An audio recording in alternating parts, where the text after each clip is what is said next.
Marcus Chen had been working maintenance on the orbital station Kepler-7 for 3 years, and in all that time, nobody paid him much attention. He was just another human among the crew of 200 beings from across the Galactic Trade Alliance.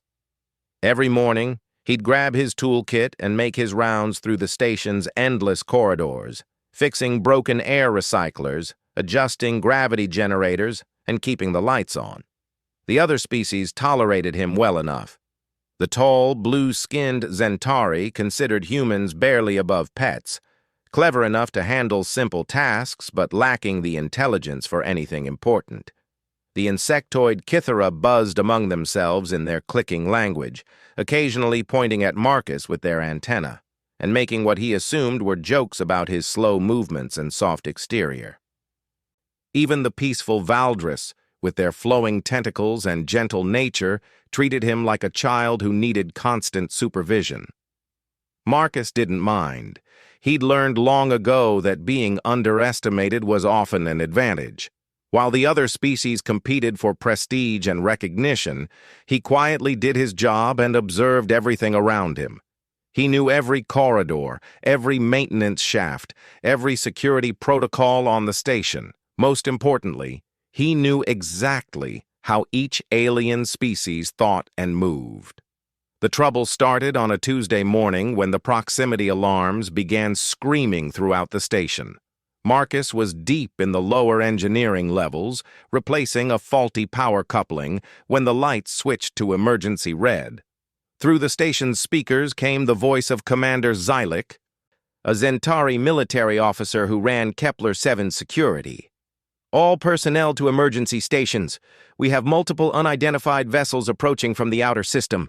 This is not a drill." Marcus set down his tools and made his way to the nearest observation deck. Through the thick, transparasteel windows, he could see dozens of dark ships emerging from hyperspace jumps. Their hulls were black as space itself, with no markings or identification codes. Even from this distance, Marcus could tell these weren't merchant vessels or exploration ships. These were built for war. Around him, station personnel were panicking. The Zentari were shouting orders while their blue skin turned pale with fear. The Kythera were clicking frantically, their antennae twitching in obvious distress. Several Valdris had already begun the slow retreat to their quarters, their tentacles curled in defensive positions. "What do you think they want?" asked Dr. Emlyn, a Valdris researcher who worked in the station's xenobiology lab. Her tentacles were quivering as she spoke. Marcus studied the approaching fleet. The ships moved in perfect formation, maintaining precise distances between each vessel. Their approach vector was calculated to hit the station's weakest defensive position. "They're pirates," he said quietly. "Scarn raiders, if I had to guess. They've been hitting trade stations all along this sector." Dr. Emlyn's large eyes widened in horror. "The Scarn? But they're savages. They take prisoners for their fighting pits." Marcus nodded grimly. The Scarn were one of the few species that the Alliance couldn't negotiate with. They were warriors who lived for combat and conquest. Their raids were legendary for their brutality, and they rarely left survivors behind. Commander Zylik's voice echoed through the station again. "All civilian personnel report to safe zones immediately. Military personnel prepare for boarding action. We will not surrender this station." Marcus watched as the first wave of Scarn fighters peeled away from the main fleet and began their attack run. Kepler-7's defensive turrets opened fire, sending streams of energy across the void. But Marcus could see that the station's defenses were hopelessly outmatched. The Scarn had brought enough firepower to overwhelm any resistance. "You should get to a safe zone," Dr. Emlyn said, touching Marcus's shoulder with one of her tentacles. "There's nothing maintenance workers can do against warriors like these." Marcus almost smiled at that. Instead, he simply nodded and began walking toward the nearest emergency shelter. But as soon as Dr. Emlyn was out of sight, he changed direction and headed for his quarters. His small room looked exactly like what anyone would expect from a maintenance worker. A simple bed, a few personal items, and a small desk covered with technical manuals and repair schedules. But Marcus went to the far wall and pressed his hand against a seemingly blank panel. The wall slid away to reveal a hidden compartment. Inside were items that no maintenance worker should possess. Military-grade combat armor, painted flat black with no unit markings. A collection of weapons that most species had never seen outside of Special Forces units. And hanging at the back, a helmet with a skull painted on the faceplate in white. Marcus began putting on the armor with practiced efficiency. Each piece fit perfectly, modified and customized for his specific needs. The helmet was last, and as he sealed it, the heads-up display came alive with tactical information. Motion sensors, threat assessment programs, and targeting systems that could track dozens of enemies simultaneously. For the first time in 3 years, Marcus Chen was no longer a maintenance worker. The first Scarn boarding pods hit the station's hull like meteorites, cutting through the outer plating with industrial mining lasers. Emergency bulkheads sealed automatically, but Marcus knew they wouldn't hold the raiders for long. Through his helmet's sensors, he could hear the distinctive roar of Scarn warriors as they fought their way through the station's outer defenses. Marcus made his way through the maintenance tunnels that honeycombed the station. He knew every passage, every shortcut, every blind corner. The other species saw these tunnels as cramped and dirty spaces fit only for repair work. Marcus saw them as the perfect battlefield for someone who knew how to use them. He emerged in Corridor 7 just as the first group of Scarn warriors broke through the emergency bulkhead. They were massive beings, each one standing over 8 feet tall with gray skin like stone and muscles that bulged under their crude armor. Their weapons were as brutal as they were, heavy blasters and vibro-axes designed to intimidate as much as kill.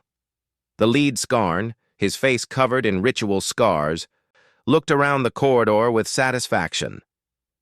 "Soft Alliance weaklings," he growled in his species' harsh language. "This will be easy hunting." That's when Marcus stepped out of the shadows. The Scarn warriors stopped and stared at the figure before them. The black armor was unlike anything in their experience. It didn't carry the bright colors and proud insignia that most Alliance military units wore. Instead, it seemed to absorb light, making the wearer difficult to focus on. And that helmet, with its skull design, spoke of death in a way that even the warrior Scarn could understand. "One little Alliance soldier?" The scarred leader laughed. "You should have stayed hidden, soft skin. We might have let you live for the fighting pits." Marcus said nothing. Instead, he reached to his side and drew a weapon that made the Scarn warriors take a step back. It was longer than a standard Alliance blaster, with additional modifications that served purposes they couldn't guess. But most unsettling was the sound it made, a low, almost musical hum that seemed to promise violence. "I am giving you one chance," Marcus said, his voice made mechanically cold by the helmet's modulator. "Leave this station now, and some of you might live." The Scarn leader roared with laughter. "Hear this! The little human thinks he can threaten us! Kill him!" The 5 Scarn warriors charged down the corridor, their heavy weapons blazing. But Marcus was no longer there. He'd moved faster than any of them thought possible, diving to the side and rolling behind a support beam. His weapon spoke once, and the rear Scarn warrior simply ceased to exist above the chest. The others spun around, trying to track their target, but Marcus had already moved again. The second warrior died as Marcus appeared behind him, the combat knife in his left hand finding the gap in the Scarn's crude armor. The warrior had time for one surprised grunt before he collapsed. The remaining 3 finally understood they were fighting something far more dangerous than they'd expected. They tried to coordinate their attack, using their superior numbers and strength. But Marcus fought like he'd been born in combat, every movement precise, every shot perfectly placed, every tactic calculated for maximum effect. When the corridor fell silent, 5 Scarn warriors lay dead, and Marcus hadn't taken a single hit. He stepped over the bodies and activated his helmet's communication system. But instead of contacting Commander Zillick or station security, he accessed a frequency that hadn't been used in over 3 years. "Reaper to command," he said quietly. "I have a situation here." The response came immediately, in a voice that sounded both relieved and concerned. "Reaper, we thought you were still deep cover. What's your status?" "Station under attack by Scarn raiders. Estimate 200 hostiles aboard and more coming. Local security is completely overwhelmed." "Understood. What do you need?" Marcus looked down at the dead Scarn warriors, then up at the security camera that had recorded everything. By now, the footage would be spreading through the station's network. Every being on Kepler-7 would soon know that their quiet maintenance worker was something else entirely. "Permission to go active," Marcus said. There was a brief pause. "Reaper, you've been out of the field for 3 years. Are you sure you're ready for this?" Marcus checked his weapons and began moving toward the next group of Scarn warriors he could hear approaching. "They think they know what humans are capable of," he said. "Time to show them they're wrong. Permission granted. Show them why they used to call you the Reaper." Marcus smiled beneath his helmet. It felt good to stop pretending to be something he wasn't. For 3 years, he'd been Marcus Chen, maintenance worker. But before that, he'd been something that made even the Alliance's enemies wake up screaming from nightmares. He'd been Reaper, the most feared special operations soldier in human space. As the second wave of Scarn warriors rounded the corner, they found the corridor filled with the bodies of their comrades. And standing among them, weapon ready and skull-faced helmet gleaming in the emergency lighting, was something they'd never encountered before. For the first time in their warrior culture's history, the Scarn learned what it felt like to be the hunted instead of the hunters. And across the station, as word spread of what was happening in the lower levels, every being who dismissed humans as weak and harmless began to understand just how wrong they'd been. The maintenance worker was gone. In his place stood something that would teach the galaxy a lesson about underestimating humanity. The real fight was just beginning. Commander Zillick was having the worst day of his military career. The Scarn raiders had breached 17 different sections of the station, and his security teams were falling back on every front. The blue-skinned Zentari officer stood in the command center, watching red warning lights flash across every tactical display. "Sir," called Lieutenant Vex from the communications station, "we're getting strange reports from Sector 7. The first Scarn assault team has gone completely silent." Zillick's 4 eyes narrowed. "Silent? What do you mean, silent?" "They stopped responding to their own communications about 10 minutes ago, and, sir—" Vex hesitated. "The security cameras in that area are showing something unusual." "Show me." The main display switched to a feed from Corridor 7. Zillick's mouth fell open as he saw 5 Scarn warriors lying motionless on the floor. Each one had been killed with surgical precision. Single shots that found the gaps in their armor, knife strikes that hit vital points perfectly. "That's impossible," breathed Lieutenant Vex. "Scarn warriors don't just die like that. They're the best fighters in the galaxy." "Who did this?" Zillick demanded.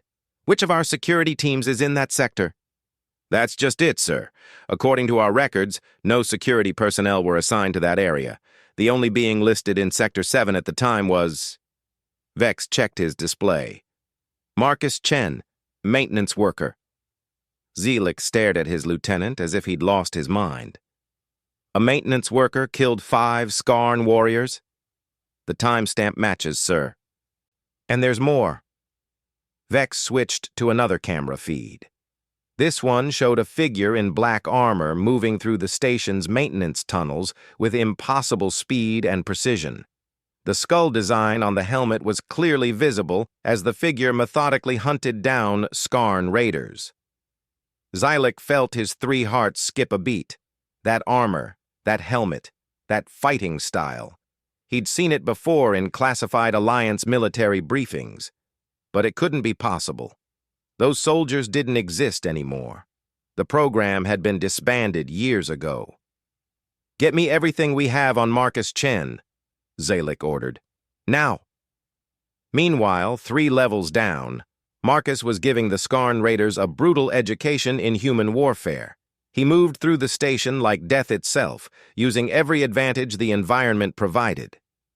The cramped corridors that other species found claustrophobic were perfect for his hit-and-run tactics. The maintenance shafts that everyone ignored became highways for flanking maneuvers. A group of 6 Scarn warriors had taken control of the hydroponics lab, planning to use it as a staging area for their advance into the station's main levels. They'd killed 3 Valdris technicians and were celebrating their easy victory when the lights went out. "What's happening?" growled their leader, a massive warrior named Crag who wore the bones of his enemies as decorations. "Probably just damage to the power grid," replied another Scarn. "These Alliance stations are fragile." That's when they heard the sound, a low musical hum that seemed to come from everywhere at once. The Scarn warriors raised their weapons, scanning the darkened lab with their thermal sensors. But they saw nothing. "Show yourself, coward!" Crag roared into the darkness. Marcus's voice answered from speakers throughout the lab, his helmet's modulator making it sound like the voice of death itself. "You want to see me? Look up." 6 pairs of Scarn eyes turned upward to the maintenance grating 20 feet above them. Marcus dropped through the opening like a falling star, his weapon already firing before he hit the ground. 2 Scarn warriors died before they could react. The other 4 spun to face him, but Marcus had already rolled behind a hydroponic tank. Crag and his remaining warriors opened fire, their heavy blasters tearing chunks out of the growing tanks and sending nutrient water splashing across the lab floor. But Marcus wasn't there anymore. He'd moved again, using the complex maze of growing equipment as cover. "He's just one human!" Crag shouted. "Spread out and find him!" That was exactly what Marcus had been waiting for. Divided targets were dead targets. He picked off the Scarn warriors one by one, using their own aggressive nature against them. When they charged toward his position, he wasn't there. When they tried to coordinate their search, he struck from a direction they never expected. Crag found himself alone among the ruined hydroponics equipment, his 5 warriors dead around him. He was breathing hard, his gray skin covered in sweat. For the first time in his life, the mighty Scarn warrior felt something he'd never experienced before: fear. "Come out and face me," he yelled. "Fight with honor." Marcus stepped out from behind a growing tank, his black armor reflecting the emergency lighting. "Honor," he said quietly. "You killed unarmed technicians. You destroy peaceful stations. You take prisoners for your fighting pits. And you want to talk about honor?" Crag raised his massive weapon, a heavy blaster that could punch through tank armor. But before he could fire, Marcus moved with inhuman speed. The Scarn warrior was fast, faster than any human had a right to be. But Marcus was something beyond human now. 3 years of hiding had only sharpened skills that were already legendary. The fight lasted less than 30 seconds. When it was over, Crag lay motionless on the lab floor, and Marcus was already moving toward his next target. In the command center, Commander Zalek was reading Marcus Chen's personnel file with growing disbelief. On the surface, everything looked normal. Work history, medical records, performance evaluations, all perfectly ordinary. But Zalek had learned to read between the lines during his years in military intelligence. "Lieutenant Vex," he said slowly, "this file has been scrubbed." "Sir?" "Someone has removed information from Marcus Chen's background. Look at these dates." Zalek pointed at the display. "There's a 3-year gap in his employment history before he came to this station. No explanation, no records, nothing." Vex studied the file. "Could be prison time, sir, or medical treatment. Humans sometimes have mental breakdowns." Zalek shook his head. "No, this is something else. Run a deep scan on Alliance military databases. Cross-reference with special operations units." Sir, that requires clearance codes that I don't have. Use mine, Zalek said grimly. I have a feeling we're going to need answers soon. While the command center tried to solve the mystery of Marcus Chen, the man himself was systematically dismantling the Scarn invasion force. He'd taken out 3 more assault teams, each time using different tactics to keep his enemies off balance. The maintenance tunnels became a network of death traps. The station's own systems became weapons in his hands. Dr. Emlyn and a group of civilian personnel were hiding in Emergency Shelter C when they heard footsteps in the corridor outside. The Valdris researcher pressed herself against the wall, her tentacles trembling with fear. "Please let it be security," she whispered. The shelter's door slid open, and a figure in black armor stepped inside. The skull-painted helmet turned to scan the room, and everyone inside pressed themselves back in terror. "Dr. Emlyn," Marcus said, his voice mechanically calm through the modulator. "You're safe here. Stay in the shelter until the all-clear signal." The Valdris stared at him in shock. "Marcus, is that really you?" "In a way," he replied. "The Scarn won't get near the civilian shelters, I promise you that." "But how? What are you?" Marcus paused at the doorway. "Someone who's been pretending to be something he's not for far too long." He left them there, safe in their shelter, and continued his hunt. The Scarn were beginning to realize they were facing something unprecedented. Their assault teams were disappearing one by one, and the survivors were reporting encounters with what they called the Shadow Warrior, a human who fought like no being they'd ever encountered. The Scarn Fleet Commander, General Vorth, received the reports in his flagship with growing anger. "What do you mean, one human?" His subordinate, Captain Klex, was clearly struggling to explain. "General, we've lost 67 warriors to a single enemy. Our boarding teams are requesting reinforcements." 67 warriors killed by one human? Vorth's voice was like grinding stone. "Impossible!" "The survivors all report the same thing, sir. Black armor, skull helmet, inhuman speed and precision. Some of them are calling it a demon." Vorth struck his captain across the face with enough force to stagger him. "Scarn warriors do not fear demons. Send another wave. I want that station taken!" But even as he gave the order, Vorth felt a cold certainty growing in his chest. He'd heard stories, whispers shared among the galaxy's military leaders about human special operations soldiers who disappeared into legend. Programs so classified that officially they didn't exist. Warriors who could single-handedly destroy entire enemy units. He'd always dismissed those stories as Alliance propaganda. Now he was beginning to wonder if he'd made a terrible mistake. Back on the station, Commander Zylek finally got the answers he'd been looking for. The deep scan of Alliance military databases had required every security clearance he possessed, but the results made his blood run cold. "Lieutenant Vex," he said, his voice barely above a whisper. "We need to evacuate all personnel from Sectors 4 through 12 immediately." "Sir? Why? The fighting isn't anywhere near those areas." Zylek turned to face his lieutenant, his blue skin pale with shock. "Because Marcus Chen isn't Marcus Chen. His real name is classified so deep that even I can't access it, but his operational call sign is in the files." "What call sign, sir?" "Reaper," Zylek said. "He was part of the Alliance's Phantom program, deep cover operatives trained to handle impossible missions behind enemy lines. They were so effective that the program was disbanded because other species complained it was inhumane." Vex stared at his commander. "The Phantom program is a myth, sir. Everyone knows that." "I thought so too. Until today." Zalek gestured at the tactical displays showing the systematic destruction of the Scarn invasion force. 53 confirmed kills in the last hour, and he's not slowing down. "Lieutenant, we don't have a maintenance worker on this station. We have one of the most dangerous soldiers in the galaxy, and he's been hiding in plain sight for 3 years." As if summoned by their conversation, Marcus's voice came over the command center's communication system.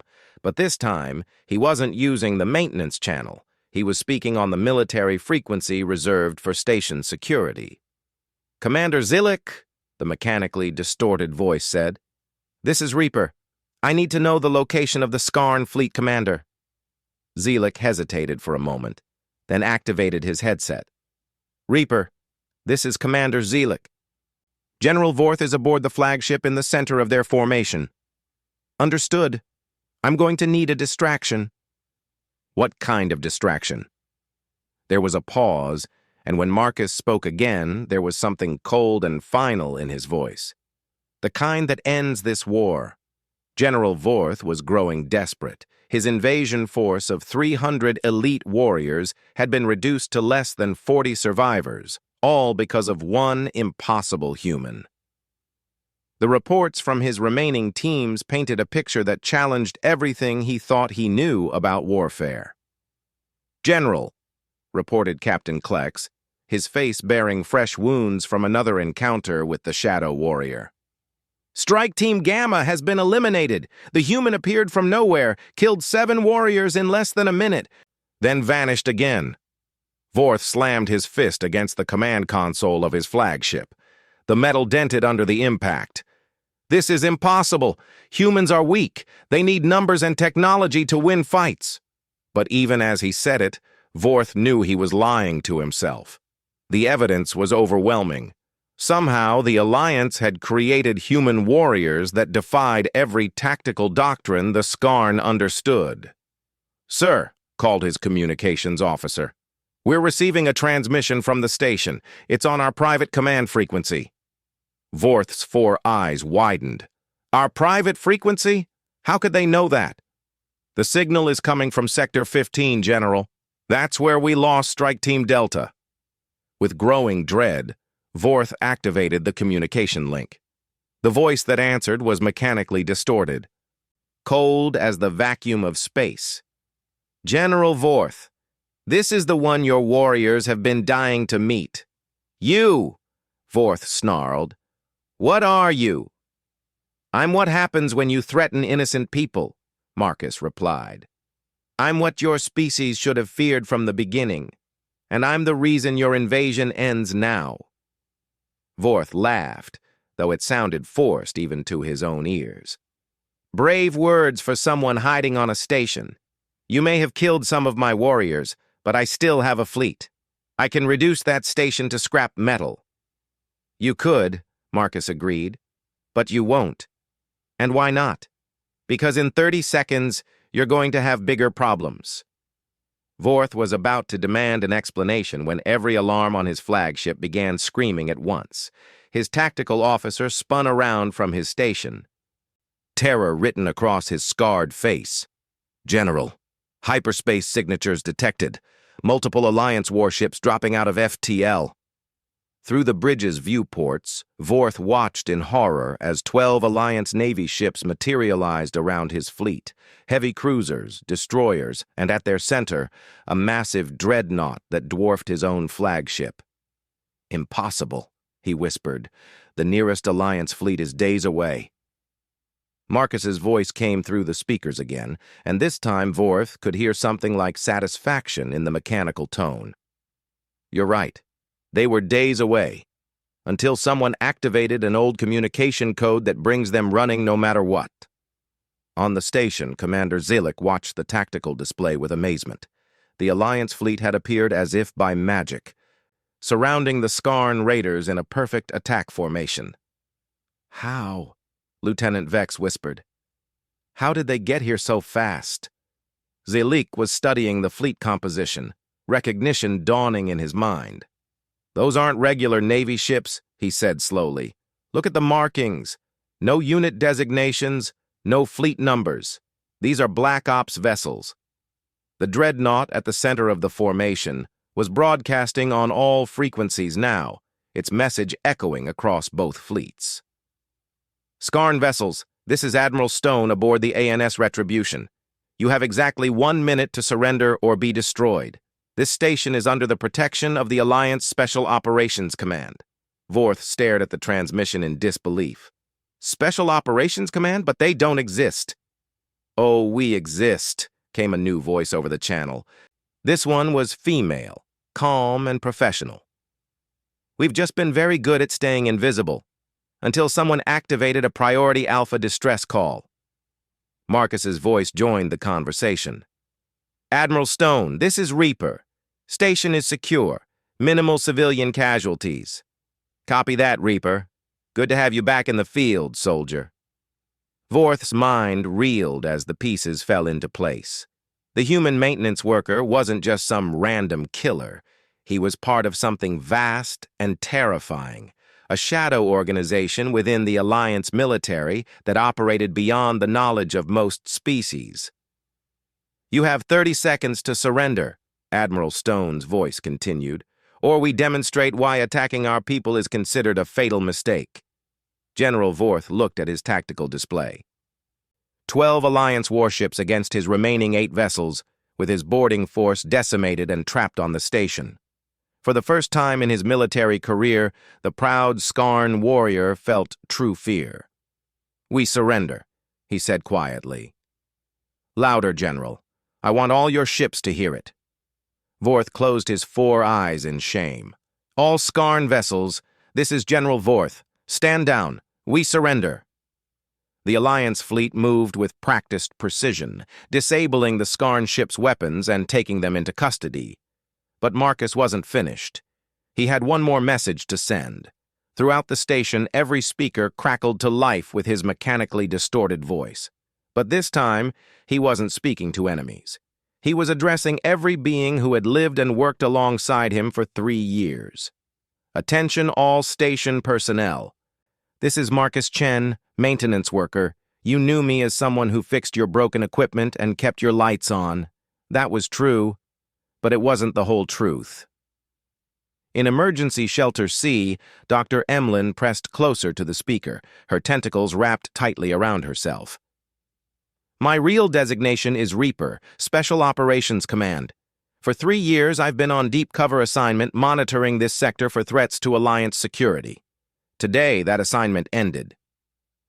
Throughout the station, beings who had dismissed humans as weak and harmless listened in stunned silence. You saw me as inferior because I was human. You thought my species was soft, slow, and barely intelligent. Today, you learned differently. But I want you to understand something important. I am not special among my kind. In the command center, Commander Zelik felt his 3 hearts racing as the implications hit him. Every human you've ever met, every maintenance worker, every clerk, every technician, we all carry the potential for what you saw today. We are not the weakest species in the Alliance. We are the most dangerous. We simply choose not to show it. Marcus paused, letting that sink in across the station. The Scarn learned today what happens when you threaten those we protect. Let this be a lesson to anyone else who thinks humanity is weak. We are not. We are simply kind. But kindness should never be mistaken for weakness. As the transmission ended, Marcus made his way back to the command center. He'd removed his helmet, revealing a face that everyone recognized but somehow saw differently now. The quiet maintenance worker was gone, replaced by someone whose eyes held depths of experience that most beings couldn't comprehend. Commander Zelik stood at attention as Marcus entered. Sir, I apologize for not recognizing what you were. Marcus shook his head. You weren't supposed to recognize it, Commander. That was the point. But now that the mission is over, things will have to change. What happens now? Now I go back to work, Marcus said with a slight smile. But probably not maintenance work. Dr. Emlyn appeared in the doorway, her tentacles still trembling slightly. Marcus? I need to ask you something. He turned to face her. What is it, Dr. Emlyn? All those times you helped me with my equipment, all those conversations we had, were you just pretending to be my friend? Marcus's expression softened. Dr. Emlyn, everything I did to help you, every conversation we shared, That was real. Being undercover doesn't mean I was pretending to care about the people around me.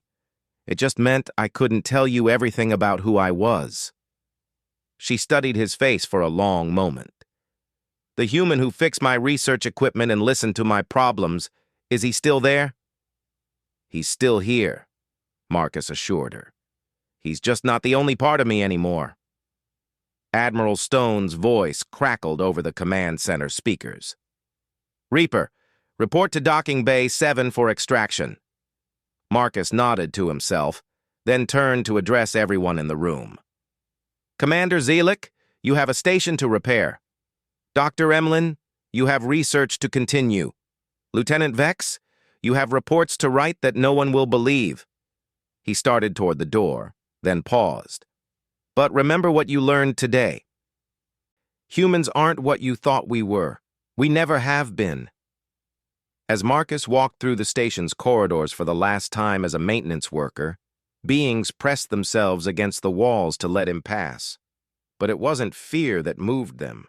It was a new respect, mixed with wonder at how completely they'd been fooled. The Zentari, who had considered humans barely above pets, now understood they'd been living alongside apex predators who chose to be gentle. The Kithara, who had clicked jokes about human slowness, now realized they'd been in the presence of someone who could move faster than their eyes could follow. The Valdris, who had treated humans like children, now knew they'd been protected by someone more dangerous than their worst nightmares. In the docking bay, a sleek black ship waited for him. It bore no markings, no identification codes, nothing that would suggest its true purpose. Admiral Stone stood at the airlock, a human woman whose presence commanded instant respect from the mixed crew around her. 3 years is a long time to maintain cover, she said as Marcus approached. It was worth it, he replied. This sector is secure now. The local species understand what they're dealing with. And how do you feel about coming back to active duty? Marcus looked back at the station where he'd spent 3 years pretending to be something he wasn't. Ready, he said simply. As the black ship undocked and disappeared into hyperspace, the news of what had happened at Kepler 7 began spreading throughout the galaxy. The story grew with each telling, but the core message remained the same. Humanity was not what anyone had thought it was. Within weeks, the galactic community's perception of humans began to shift. Trade negotiations that had favored other species suddenly became more balanced. Colonies that had been threatened by raiders found themselves mysteriously protected. And throughout known space, a new understanding emerged. Humans were not the galaxy's weakest species. They were its secret guardians, hiding in plain sight, watching and waiting for the moment when their true nature would be needed. The maintenance worker was gone, but the lesson he'd taught would echo through the stars for generations to come. In military academies across the galaxy, a new doctrine was taught to cadets of every species. Never underestimate the humans. They have been protecting us all along, and we never even knew it. Marcus Chen had been a maintenance worker for 3 years. Before that, he'd been Reaper, one of the galaxy's most feared warriors. But more than either of those things, he was something that the galaxy was only beginning to understand. He was human, and that, it turned out, was the most dangerous thing of all.